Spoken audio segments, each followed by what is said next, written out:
Moving ahead now, yesterday we brought you the story of the House of Representatives work on a plan to protect the weak, the elderly and the indigent in a society. Now, its Committee on Women Affairs and Social Development held a public hearing on 6 bills aimed at providing social welfare for widows, the elderly, the unemployed and people with disabilities, among others. Sponsor of the bill to regulate the establishment, registration, provision and management of services and residential facilities for elderly persons, Honorable Amuda Kannike Abubakar, will join me after the break. Stay with us.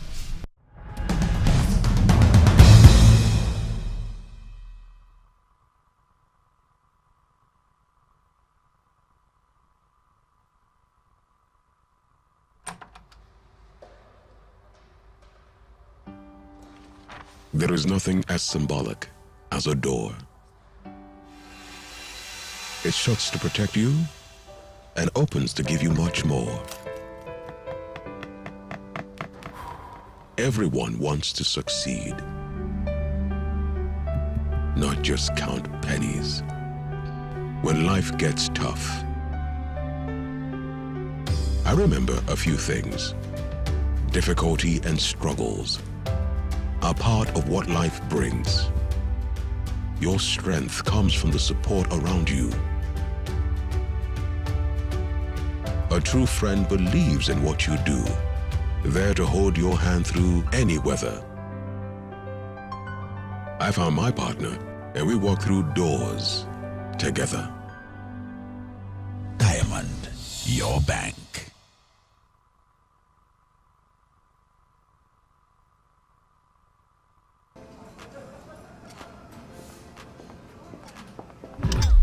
In a fast-paced world, you need the ability to make everything move at your own speed. Stay ahead and not miss anything. That's why I'm a More Life Complete, which lets me call everyone in Nigeria on all networks at just 15 kobo per second. You can also call any line in the United States, Canada, UK, Germany, India, China, and Malaysia too, at just 15 kobo per second. And just when you think life can't get any easier, I get 15 free minutes to call anyone in the 9 Mobile family. Just booked your ticket to London. Before you think I've got a computer more life, I also get 15 minutes free browsing to catch up on sports updates and anything online.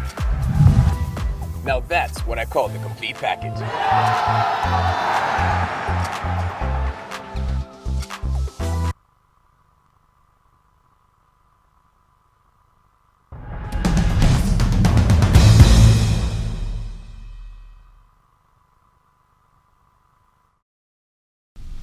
You're watching News Night, coming to you from Arise News here in Abuja, Nigeria's capital. Now, joining me to take a look at the National Assembly bill for the elderly is Honorable Amuda Kannike Abubakar. Thank you very much, Honorable, for joining me. Yeah, good evening. Now, we have a bill that you sponsored. Now, could you throw more light on this bill and tell us really what informed the reason for bringing up this bill? Yeah, thank you very much. Essentially, the reason that spurred the drafting and moving of the bill is the fact that as we all grow up, Yes. we are all approaching aging, and if you look at the situation in this country and what the experience of our aged, what you call senior citizens in other climes, Exactly. it's been a lot of sad story. You've had stories of people, family throwing out the aged. Yes. There was a particular case in Cross River State. I think people were thrown out, claiming that they were witches. We have situations where people are abandoned or abused, and every day we try to say that the labors of our heroes past should not be in vain. And we are not actually taking care of people that have contributed, that have nurtured us to make us what we are. Yeah. And that is the thing that, for me, it is something that we need to address as a nation, so that we would have some kind of social safety valve for people who are aged. And how well can we do it rather than have an institutionalized legislation that regulates, and makes it a priority to take care of the aged and make sure that they regulate all the agencies that are doing it. You know, so that is a very germane thing, and I think it is important for the people that are currently serving the nation as we all approach aging. Now, correct me if I'm wrong. I mean, I don't know if there's an existing bill such as this. I mean, I don't know. We have a social welfare bill, if I'm not mistaken. Yes. Now, does this not appear like a duplication of effort? And then, if it does, how then do we begin to marry all these agencies together to ensure that we don't begin to, waste funds unnecessarily? Yeah, I agree with you.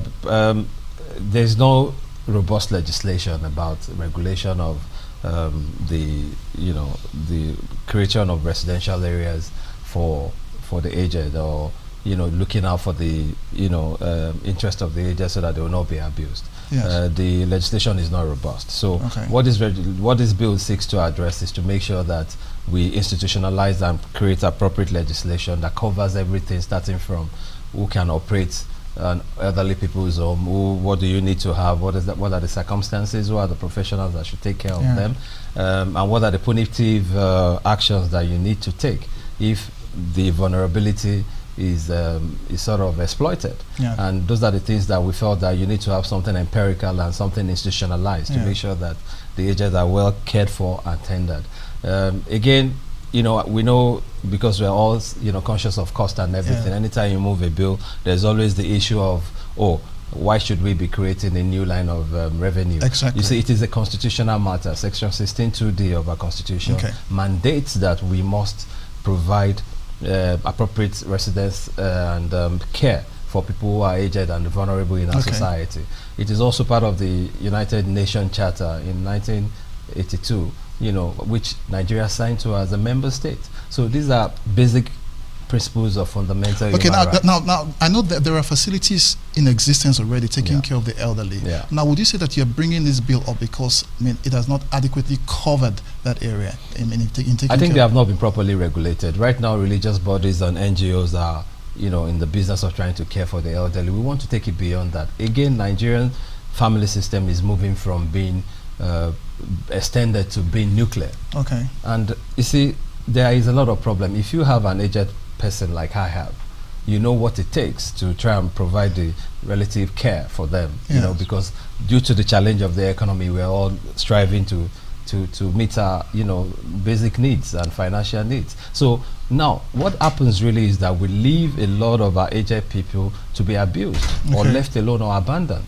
So where are we all going to? Let us not forget that we're all aging, and if you have the grace of age, you go to that stage.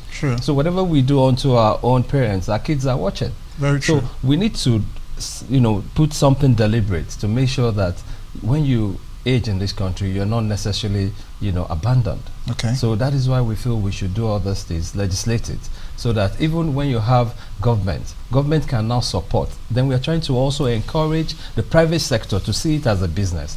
Before now, I know it was a taboo to talk about taking old people to care homes. Old people's But home. the reality right now is that the kind of families we run now, they're very nuclear based.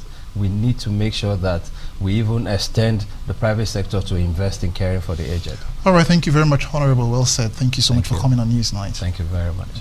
You're watching Newsnight from Nigeria's capital, Abuja. We're heading to a short break now, but do stay with us. There's plenty more still ahead, including the latest in business. Stay with us.